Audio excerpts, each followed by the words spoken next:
Would you have any further like just wisdom to speak to those in our context that are curious about this distinction of what happens when we name Jesus as Lord as it relates to the Holy Spirit? I need to distill it because I have 30 years of thoughts on this. So very quickly, I will pour out my spirit on all flesh. Yeah. Do you have flesh? Yeah. Just check, pinch yourself there. And that the spirit, the primary function of the spirit is a testimony of Jesus, who is going out in the world testifying. Whoever you come to, the spirit's been there ahead of you. I would say this, that in the New Testament, it uses the language of in your heart in two different ways. There's a way in which the spirit is in all of us, or we wouldn't be alive. We are image bearers. Yeah. But in other passages, it's about how the spirit is in a Christian in a unique way. Well, what is that unique way?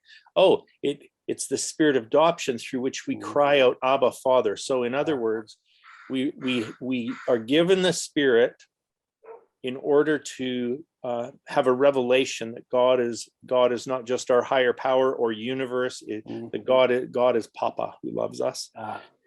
There's also similarly,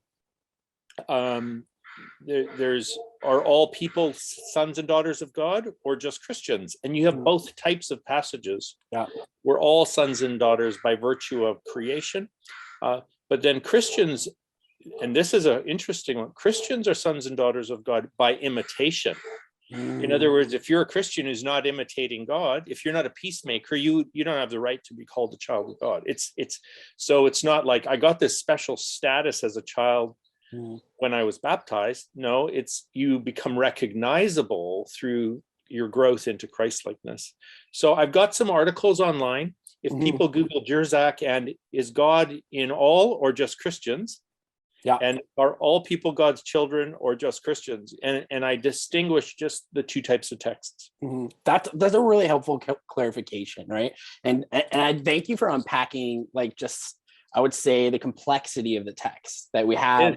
We have a multi-voice, polyphonic revelation in scriptures. It's so good.